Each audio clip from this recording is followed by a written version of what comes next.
Ciao ragazzi, allora oggi vi racconto una storia facile e divertente. Facile e divertente. Vogliono la storia facile e divertente. Loro cosa avete? 5 anni? Avete 5 anni per caso? Facile e divertente. Ho qui una storia, l'ho scritta io. Ma è cattivissima, altro che facile e divertente. Questa è una storia cattivissima. Davvero proprio mi sono impegnato e ci ho messo ore per scriverla proprio perché è una storia cattiva, ma cattiva cattiva, nel senso che mi sono impegnato, ma non vi dico niente, anzi non vi dico niente, facciamo così, ve la leggo, 3 o 4 minuti la leggiamo insieme e poi mi dite cosa avete capito di questa storia.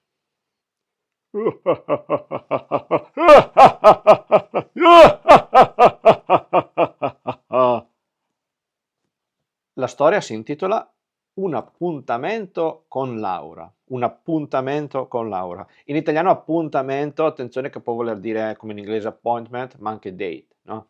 A seconda del contesto. Qui un appuntamento è un appuntamento galante, quindi date. Allora, Mario aveva un chiodo fisso, Laura. Ogni volta che la vedeva, aveva le farfalle nello stomaco, però non aveva mai il coraggio di rompere il ghiaccio e di attaccare bottone. Laura era bella come il sole.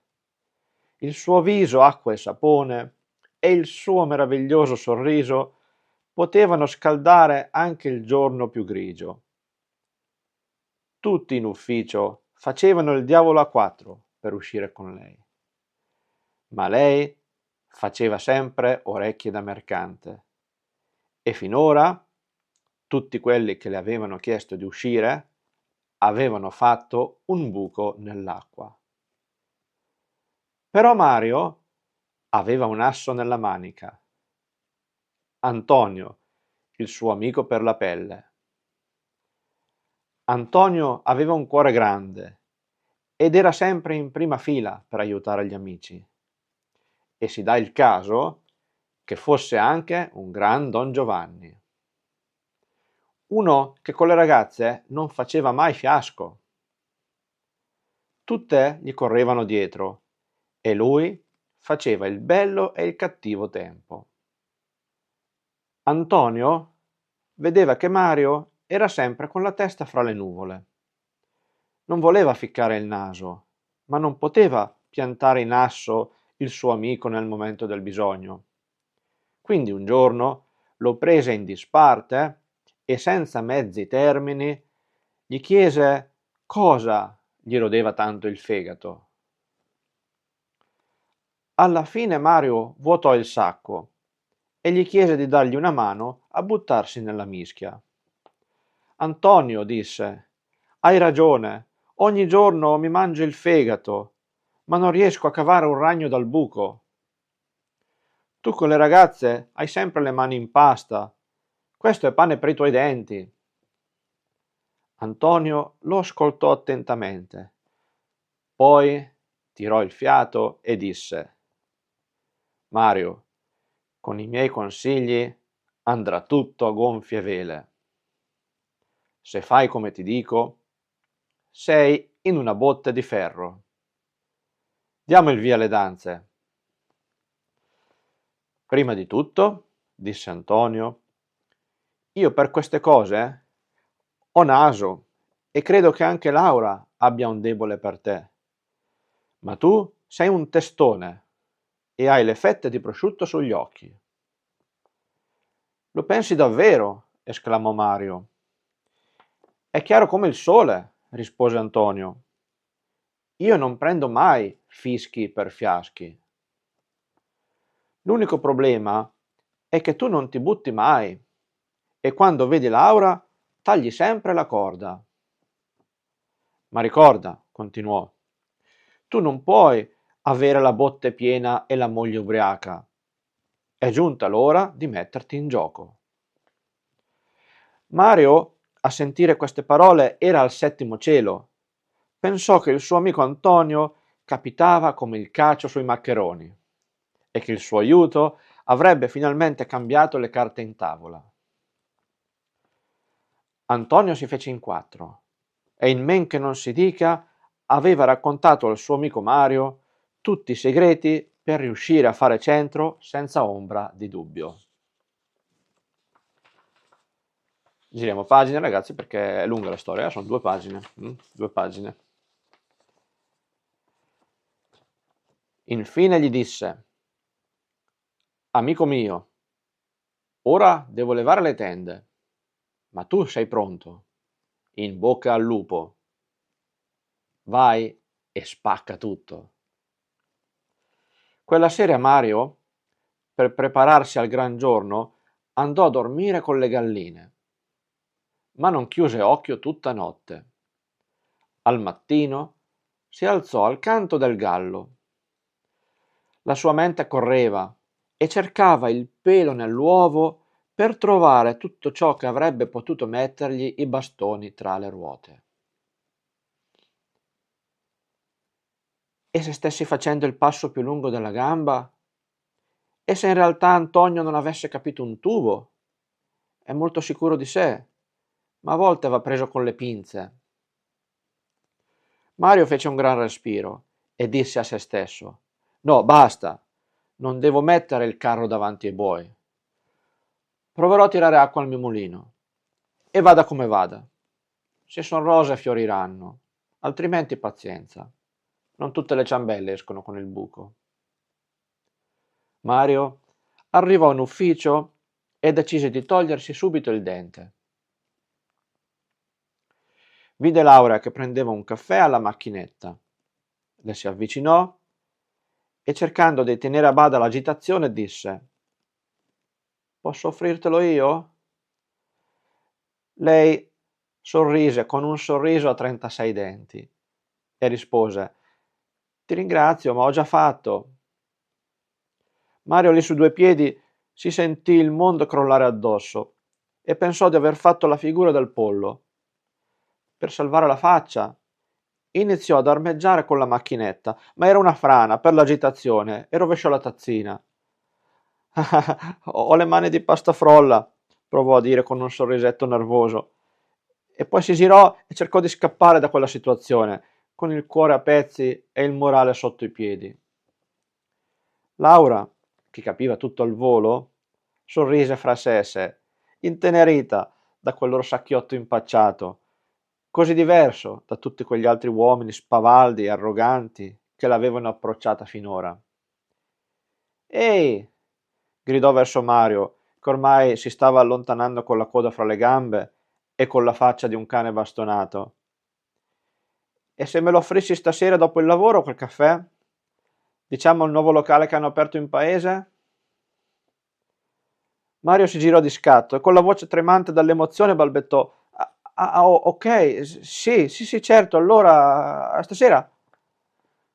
Dopodiché la salutò agitando vistosamente il braccio e muovendosi come un sacco di patate e si allontanò con la faccia rossa come un peperone, ma felice come una Pasqua e con le ali ai piedi. Anche Laura, sotto sotto un po' arrossì e un leggero sorriso le solcò il viso. Stasera, sussurrò fra sé e sé. Allora ragazzi, alzi la mano chi ha capito almeno il 50% di questa storia. Mi sa pochi, vero? Allora, voi dovete sapere che qualsiasi italiano nativo, anche un italiano che non ha studiato, un italiano diciamo così di bassa cultura, anche se non mi piace usare questo termine, capisce il 100% subito di questa storia. E allora qual è il problema? Perché uno straniero che sta imparando l'italiano ed è anche a un livello magari C1, C2, ha studiato la grammatica, ha fatto gli esercizi, no? È convinto di essere forte, di essere bravo in italiano, all'improvviso io gli pongo questa storia, questa storiella che ho inventato io, che ho scritto apposta in un certo modo per dimostrarvi una determinata cosa, e si accorge che di questa storia non riesce a capire quasi nulla. Il motivo qual è? È molto semplice. Il motivo è che questa storia io l'ho scritta apposta, tutta quasi esclusivamente con dei modi di dire, con delle espressioni tipiche. Ora ragazzi, non demoralizzatevi, questa storia era effettivamente cattivissima, ma l'ho scritta io apposta così, ma l'ho fatto perché vi voglio bene, ragazzi. L'ho fatto, io sono un po', sono un po', avete presente il maestro Miyagi? Vi ricordate il maestro Miyagi, Karate Kid, no? Metti la cera, togli la cera, metti la cera, togli la cera. L'ho fatto per voi, ragazzi, perché volevo farvi capire una cosa ben precisa e c'è una morale dietro questa storia, ok? Qual è questa morale? Adesso ve lo spiego. Allora, il motivo per cui ho creato questa storia è per farvi capire una cosa ben precisa, e cioè che le lingue vanno imparate, come vi sto dicendo da quando ho aperto questo canale, con il metodo naturale e immersivo, che attenzione non vuol dire che sono contro la grammatica, eh. Chi mi segue lo sa, ho fatto dei video interi dove spiego come e perché è utile studiare la grammatica, ma sono contro il metodo grammaticale traduttivo come metodo principale per imparare una lingua. Quello che dovete capire è che, come ho detto anche in altri video, una lingua parlata non si studia a partire dalle regole. La grammatica, ok, aiuta a capire, aiuta in tanti modi, ma la acquisizione vera e propria della lingua, e infatti vedete anche i termini che uso, non parlo mai di studiare, ma parlo di acquisire, no? L'acquisizione naturale della lingua avviene per un nativo o per una persona che vuole imparare davvero la lingua come un nativo, avviene tramite l'acquisizione di mattoni, mattoncini, che sono i pezzi che compongono la lingua e che portano il significato, che possono essere le parole, ma anche pezzi più complessi, no? Quindi i modi di dire, i famosi modi di dire, che non sono altro che espressioni che sono portatrici di un significato. E attenzione che molto spesso, anzi quasi sempre, ed è per questo che non avete capito probabilmente molto della storia, questi modi di dire hanno un significato che non è quello letterale, ok? E molto spesso anche noi italiani stessi non sappiamo più interpretare il significato letterale di una determinata espressione. Alcune sì, perché le espressioni poi spesso sono anche colorite, no? Sono delle metafore, quindi a volte è intuibile il significato. Ma spesso no, spesso si è perso nel tempo. Ad esempio, che ne so, prendiamo l'espressione salvarsi per il rotto della cuffia, ok? Qualsiasi italiano sa che salvarsi per il rotto della cuffia vuol dire salvarsi all'ultimo minuto, all'ultimo istante, no? Sta succedendo qualcosa di brutto e poi interviene qualcosa all'ultimo secondo che fa sì che la cosa finisce bene. Ah, quello si è salvato per il rotto della cuffia. Nessun italiano, se tu fermi 10 italiani per la strada, 9 su 10 non sanno dirti cosa vuol dire in realtà salvarsi per il rotto della cuffia. Boh, nessuno lo sa. Si dice così, salvarsi all'ultimo secondo, all'ultimo minuto, salvarsi per un pelo è un altro modo di dire che vuol dire la stessa cosa, no? Si dice salvarsi per il rotto della cuffia. E un italiano, fin da quando nasce, sente 1 miliardo di volte dire questa espressione e collega il significato all'espressione come mattoncini, come suoni, parole che vogliono dire quella cosa lì, che non è il significato letterale. E così fa per centinaia, centinaia, forse migliaia di altre espressioni, ok? Fra parentesi, non vi lascio con la curiosità, ve lo dico, salvarsi per il rotto della cuffia è un riferimento letterale ai tornei medievali, ai tornei cavallereschi, no? Quando il cavaliere sotto l'elmo indossava una cuffia di stoffa, e quando veniva colpito si rompeva l'elmo e si rompeva anche la cuffia, però si salvava, non si feriva, si diceva si è salvato per il rotto della cuffia, no?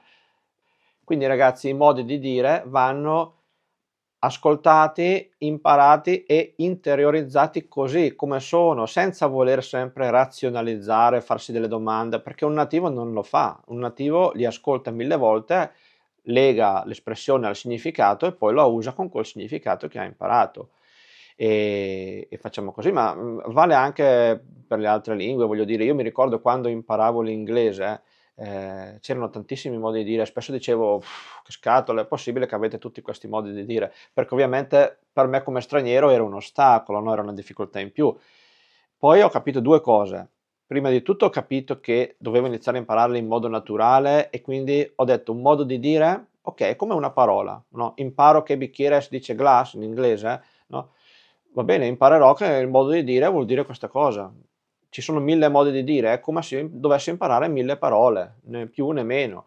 E poi vi dicevo, la seconda cosa che ho imparato è che i modi di dire in realtà, pensandoci bene, sono una ricchezza straordinaria per qualsiasi lingua, perché i modi di dire sono proprio quella parte della lingua che più di ogni altra cosa racchiude la cultura di quella lingua, no?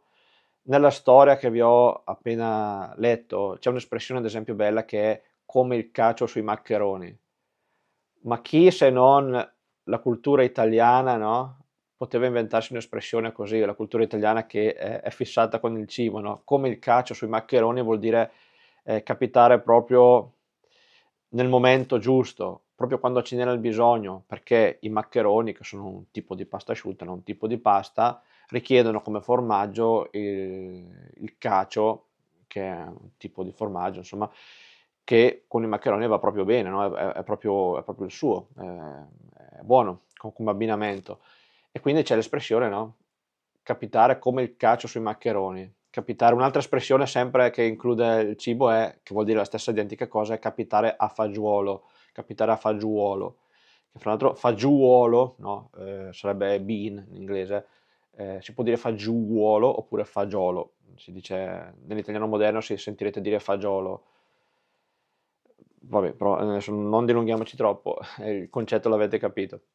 Fra l'altro, questa idea di imparare i modi di dire come pezzi direttamente legati al significato arbitrario che hanno, che non è arbitrario, ma diciamo così spesso si allontana dal significato letterale, quindi diventa un po' un significato arbitrario in un certo senso. Si lega molto a quella famosa teoria che ho già citato in altri miei video, magari andate ad approfondire, la teoria dei chunks, no? Cioè il fatto che nell'acquisizione naturale di una lingua si vadano ad acquisire dei pezzi, no?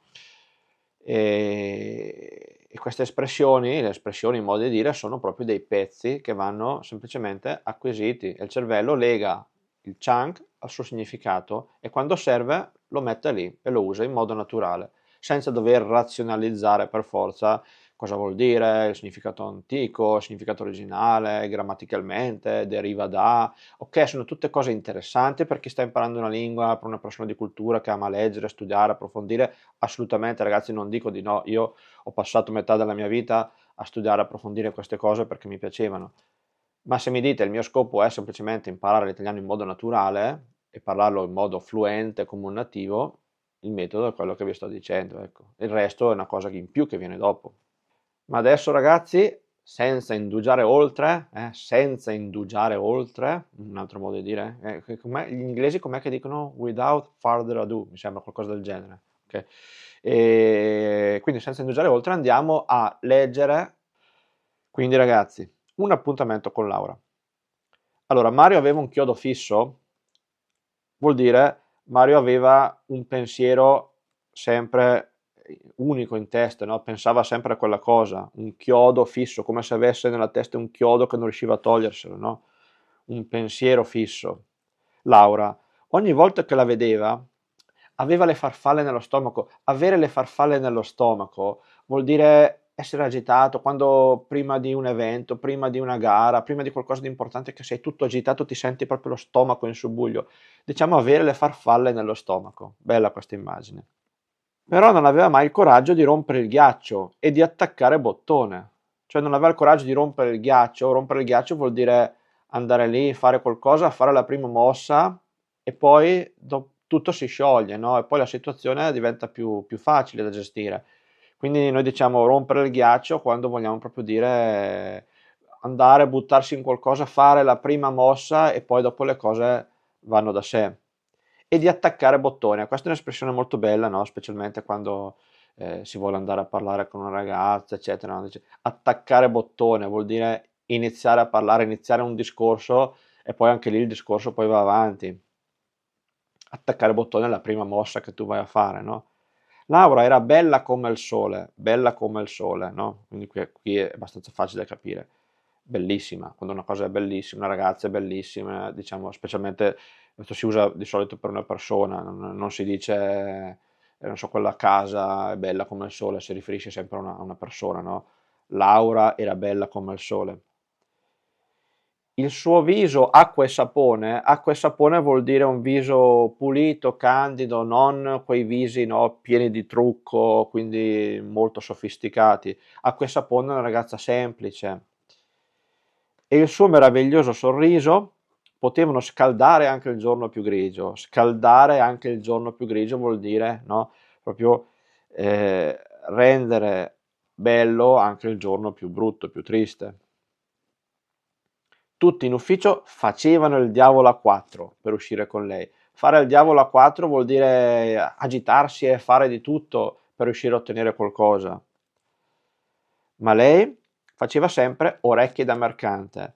Fare orecchie da mercante vuol dire far finta di non capire, no? Sapete il mercante, no? Quando vai dal mercante e gli chiedi ma questo quanto costa, mi fa il prezzo di meno e lui cerca di no, fa finta di non capire quello che gli stai chiedendo perché, no, perché non gli conviene, no? Si dice fare orecchie da mercante. E finora tutti quelli che le avevano chiesto di uscire avevano fatto un buco nell'acqua. Fare un buco nell'acqua vuol dire non ottenere nessun risultato, no? Infatti se voi provate a fare un buco nell'acqua è impossibile, no? E quindi avevano fatto un buco nell'acqua, non avevano ottenuto niente. Mario però aveva un asso nella manica. Quando si sta giocando a carte, no? Il baro, cioè quello che vuole imbrogliare, tiene un asso, no? Nella manica che lo tira fuori per imbrogliare. Quindi avere un asso nella manica vuol dire avere una soluzione segreta, una soluzione che tiri fuori, tadam, ecco la soluzione, no? L'asso nella manica. Antonio, il suo amico per la pelle. Amico per la pelle vuol dire il più grande amico, il migliore amico. Antonio aveva un cuore grande. Avere un cuore grande, no? Ovviamente il cuore nell'immaginario è la sede dei sentimenti e quindi avere un cuore grande vuol dire essere molto generoso, molto buono, sensibile. Ed era in prima fila per aiutare gli amici. Essere in prima fila vuol dire essere sempre il primo ad aiutare gli amici. E si dà il caso che fosse anche un gran Don Giovanni. Questa è bella, essere un Don Giovanni vuol dire essere un playboy, essere un corteggiatore, no?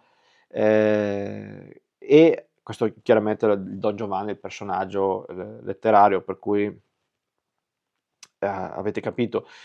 E un'altra cosa che diciamo in alternativa, anziché essere un Don Giovanni, è anche essere un Casanova, no? Essere un Casanova, anche Casanova, questo grande altro personaggio, che vuol dire la stessa cosa, no? Ah, quello è un Don Giovanni, quello è un Casanova, vuol dire che sono dei, come dire, sono dei playboy, no? Uno che con le ragazze non faceva mai fiasco, non faceva mai fiasco, non fare mai fiasco vuol dire non falliva mai, non sbagliava mai, otteneva sempre quello che voleva. Tutte gli correvano dietro. Correre dietro a qualcuno vuol dire proprio stare sempre appresso a questa persona, no? E lui faceva il bello e il cattivo tempo, oppure si può dire anche fare il bello e il brutto tempo, il bello e il cattivo tempo, il bello e il brutto tempo. Vuol dire faceva quello che voleva, cioè faceva quello che voleva senza conseguenze e tutte stavano al suo gioco, ecco, no? Antonio vedeva che Mario era sempre con la testa fra le nuvole. Quando una persona è con la testa fra le nuvole è un po' così pensierosa, che non è tanto presente nella situazione, no? È quasi persa fra i suoi pensieri. Come è bella questa immagine, come se la sua testa fosse persa fra le nuvole. Non voleva ficcare il naso. Ficcare il naso. Ficcare il naso vuol dire, no, ficcare in italiano vuol dire come in inglese to stick, no? Stick your nose, ficcare il naso. Una persona che ficca sempre il naso negli affari degli altri, tipicamente, è una persona che appunto non si fa gli affari suoi e vuole sempre interessarsi delle cose che non la riguardano. E una persona così si chiama un ficcanaso. Ma non poteva piantare in asso il suo amico. Piantare in asso vuol dire lasciarli così e andarsene, lasciarli su due piedi e senza soluzione e andarsene nel momento del bisogno. Quindi un giorno l'ho preso in disparte e senza mezzi termini vuol dire senza star lì a fare mille giri di parole, no? Così, in modo schietto, immediato.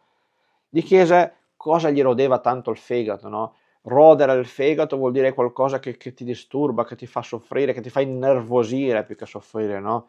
Alla fine Mario vuotò il sacco, bella anche questa espressione, vuotare il sacco vuol dire liberarsi e dire di colpo tutto quello che vuoi dire, che hai dentro, che ti fa stare male, no? Vuota il sacco, di tutto, no?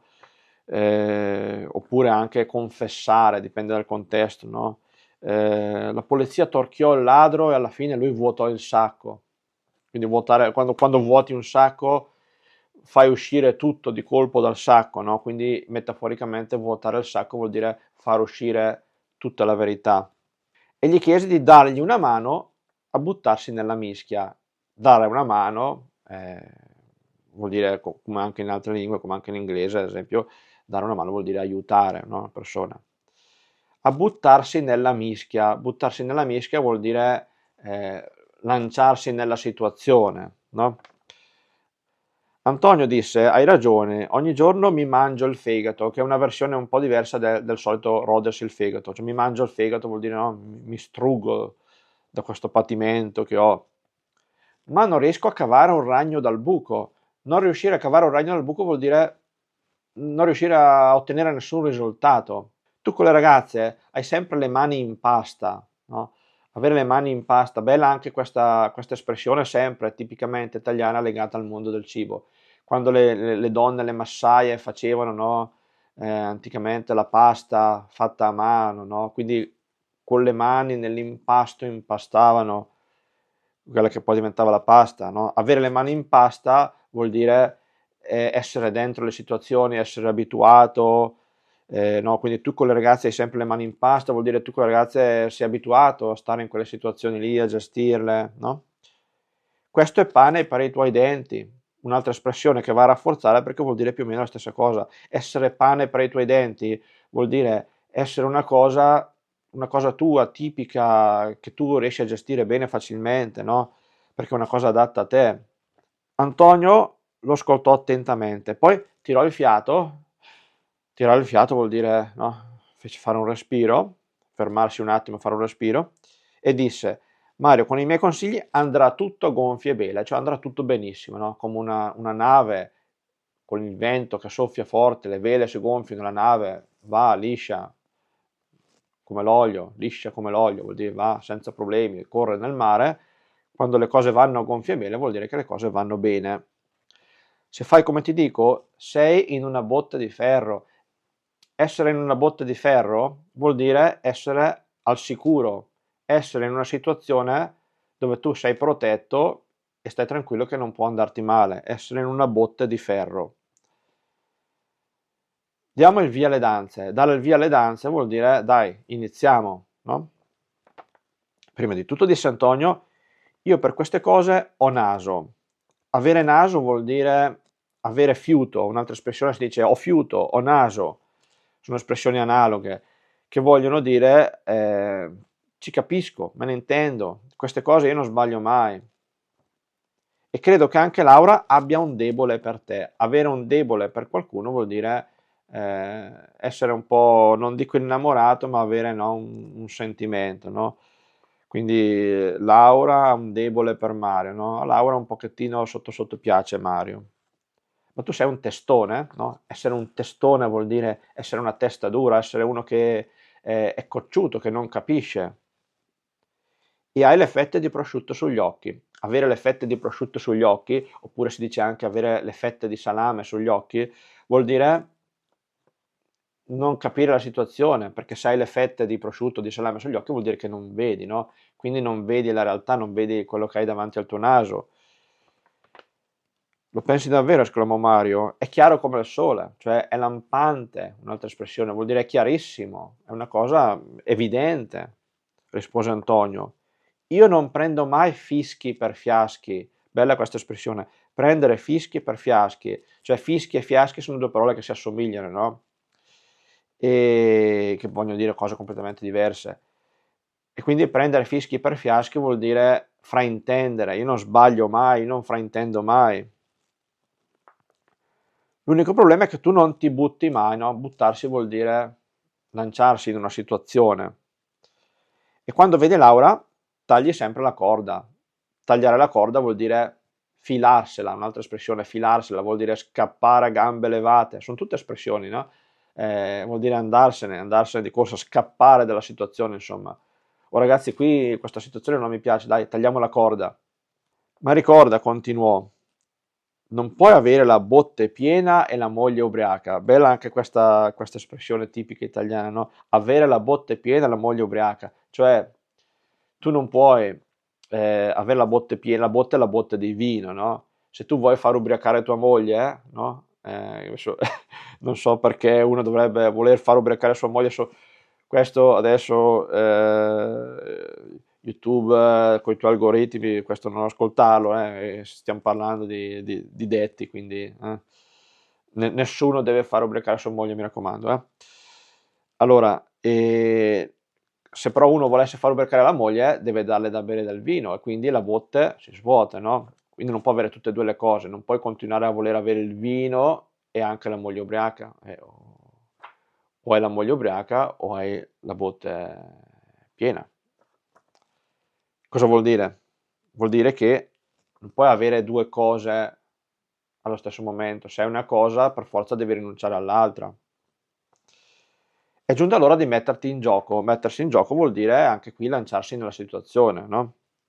Mario, a sentire queste parole, era al settimo cielo. Essere al settimo cielo vuol dire essere felicissimo. Pensò che il suo amico Antonio capitava come il cacio sui maccheroni.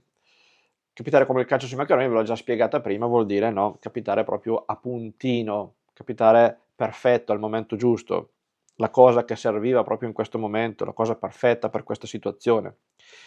E che il suo aiuto avrebbe finalmente cambiato le carte in tavola. Cambiare le carte in tavola vuol dire rimescolare la situazione drasticamente e quindi questo poi porta a una soluzione positiva, no? Antonio si fece in quattro, farsi in quattro vuol dire darsi molto da fare, no?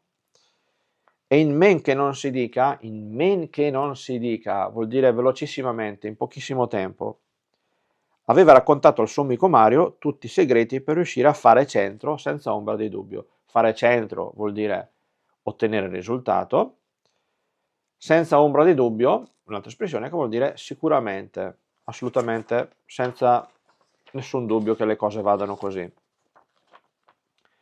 Infine gli disse, amico mio, ora devo levare le tende. Levare le tende vuol dire andarsene all'improvviso. Adesso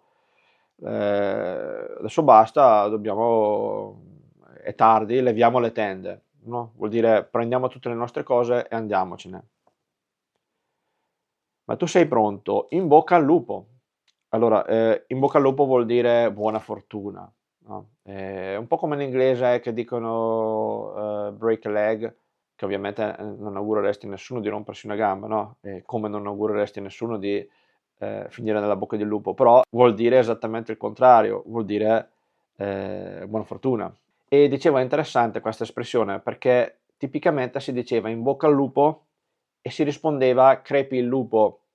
Però cosa succede? Che tante persone, magari un po' sensibili, amanti degli animali, ad esempio io sono uno di quelli, lo ammetto, non mi è mai piaciuto dire in bocca al lupo, crepi il lupo. Infatti quando uno mi diceva in bocca al lupo io ho sempre risposto grazie, no? Che non va bene, in teoria bisognerebbe rispondere crepi il lupo. Però cosa succede? Per ovviare a questo problema, che oggi nessuno auspica più la morte del povero lupo, adesso da qualche anno non si dice più crepi il lupo, ma si risponde viva il lupo. Viva il lupo, in italiano viva vuol dire forza, no? È un buon augurio. Quindi in bocca al lupo e si risponde viva il lupo.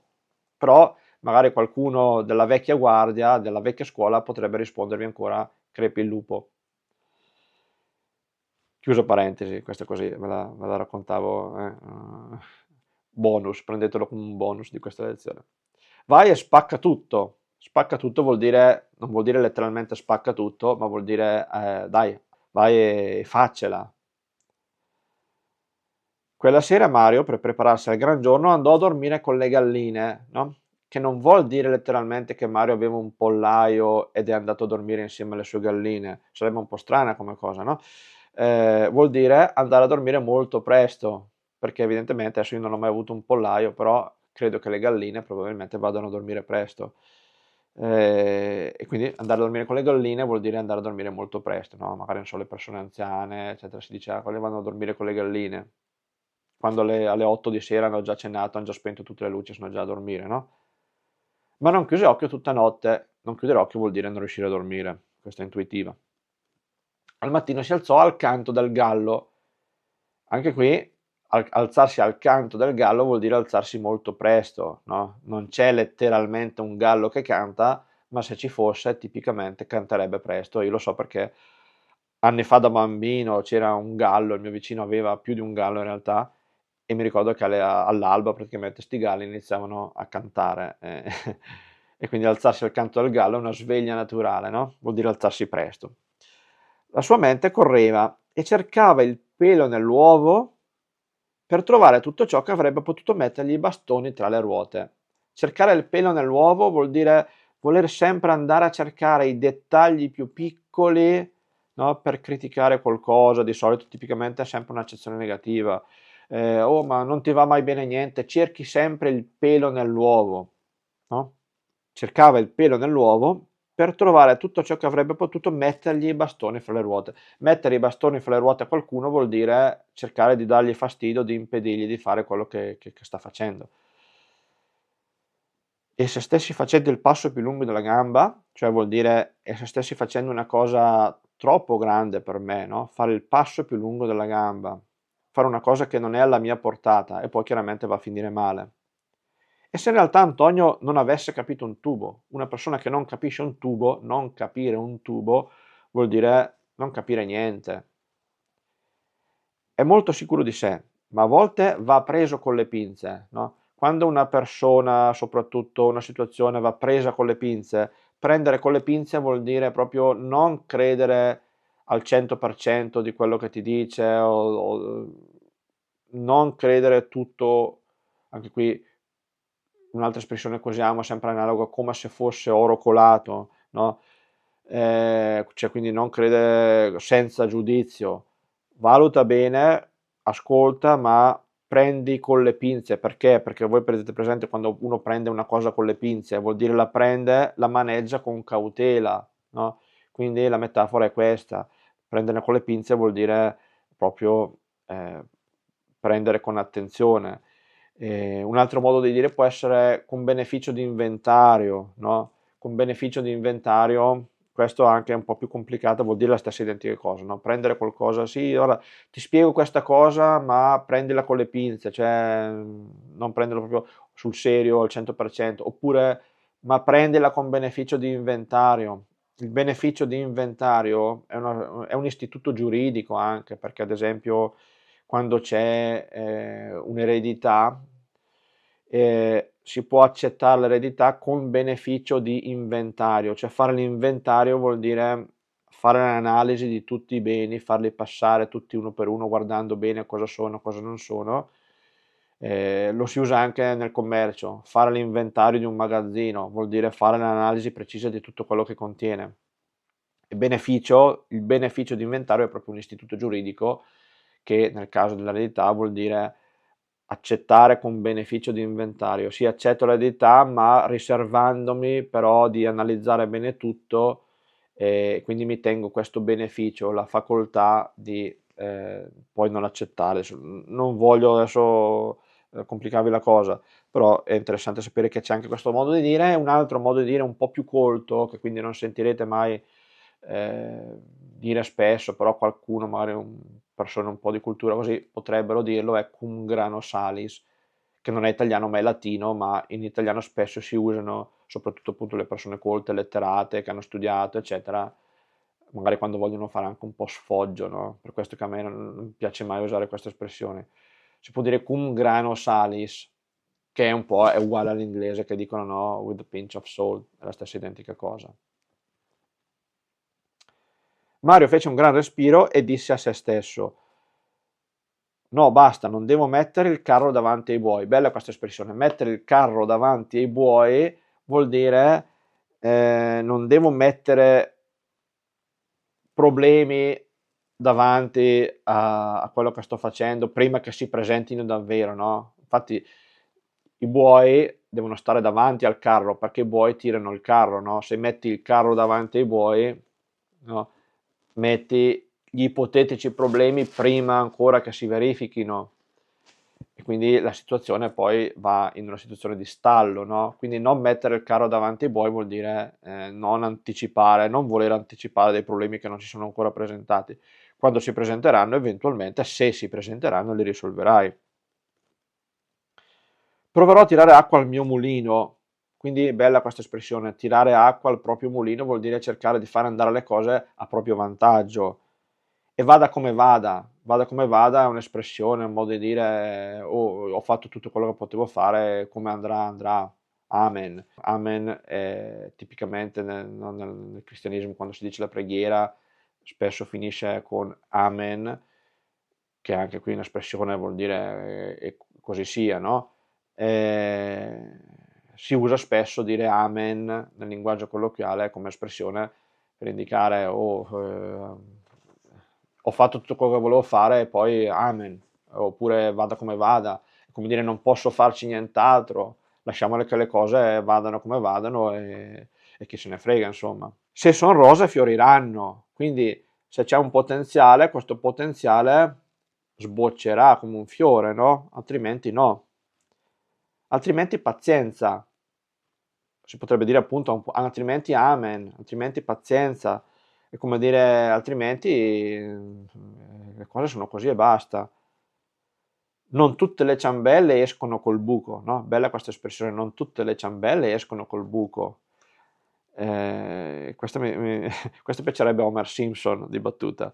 Allora, non tutte le ciambelle escono col buco vuol dire non tutte le cose che fai escono perfette, no? Le ciambelle dovrebbero avere il buco, ogni tanto sbagli a farne una e esce senza buco, pazienza, non succede niente. Mario arrivò in ufficio e decise di togliersi subito il dente. Togliersi subito il dente vuol dire fare subito quella cosa che ti sta dando tanta preoccupazione, no? Quella cosa fastidiosa che continui a rimandare perché ti dà fastidio, come quando vai dal dentista a toglierti un dente, no? Non vorresti mai andare. Ma diciamo, guarda, le cose brutte facciamole subito, così ce le togliamo dai piedi, no? E vedete che tendo anch'io a spiegarvi un'espressione spesso usandone un'altra. Questo perché probabilmente nella lingua le espressioni a cosa servono? Servono a colorire, servono ad esprimere le sensazioni, i sentimenti, tutte cose che hanno verve, hanno colore e quindi è naturale che vengano espresse con così, con dei modi di dire che sono tipicamente spesso delle metafore, dei paragoni, delle immagini, no, delle allegorie e quindi è naturale che quando cerchi di spiegare un'espressione spesso te ne viene in mente un'altra simile. È difficile spiegare le espressioni in modo freddo e rigoroso senza ricorrere ad altre espressioni.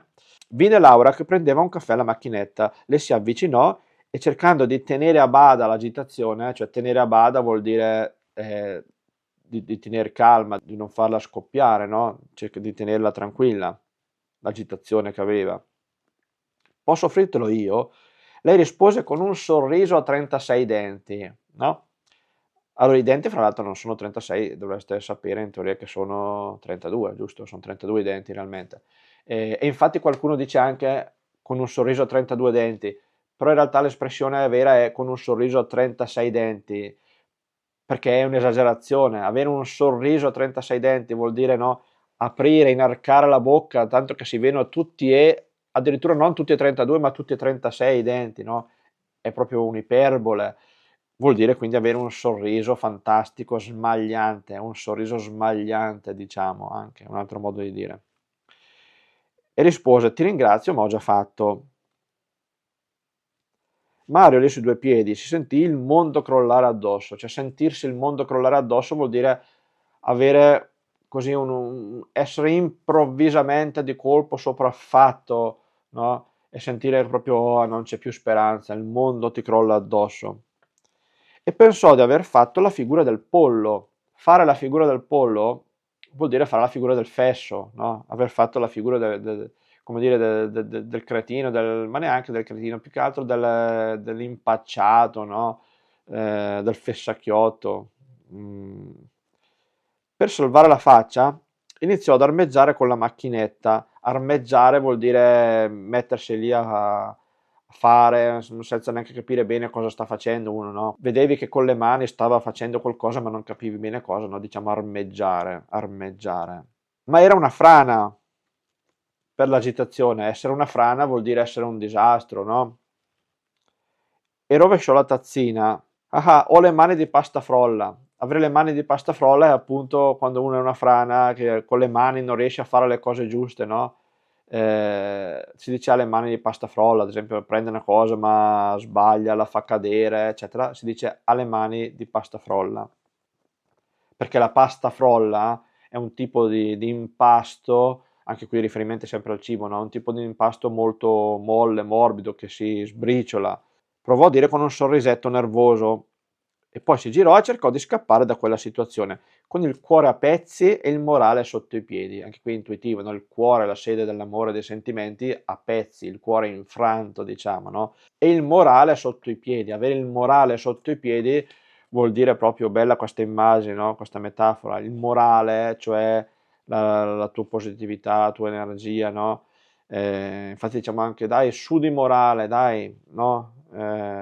Forza, no? Coraggio, stai allegro, stai su di morale, diciamo. Quando il tuo morale va sotto i piedi, vuol dire proprio no, nel punto più basso, proprio schiacciato sotto i piedi, no? Vuol dire che quando hai, si dice anche avere il morale a terra, avere il morale a terra quando uno è molto triste.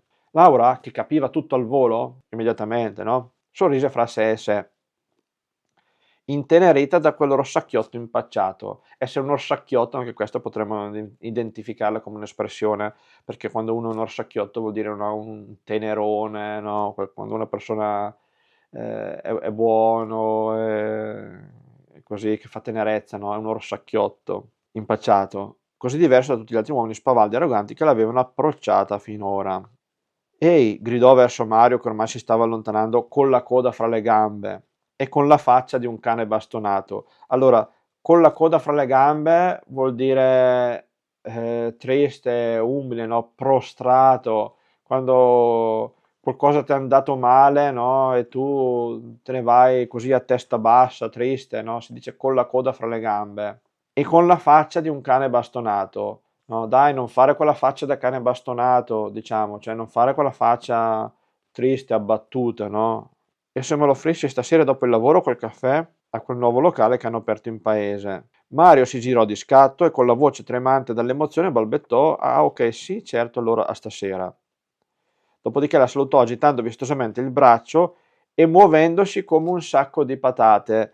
Muoversi come un sacco di patate vuol dire in modo molto impacciato, no? Avete presente un sacco di patate che è pesante, no? Quindi è difficile da trascinare di qua e di là. Una persona che è un sacco di patate è una persona molto impacciata. E si allontanò con la faccia rossa come un peperone. Quando uno ha la faccia rossa come un peperone, vuol dire con la faccia arrossita perché è imbarazzato, no? Sapete che quando una persona è in imbarazzo, no? E questo lo dico per gli ispanohablanti, imbarazzato in italiano vuol dire, no, non vuol dire incinta, perché imbarazzato in spagnolo vuol dire incinta, imbarazzata, imbarazzado difficile. Eh, in italiano imbarazzato vuol dire quando uno arrossisce dall'imbarazzo.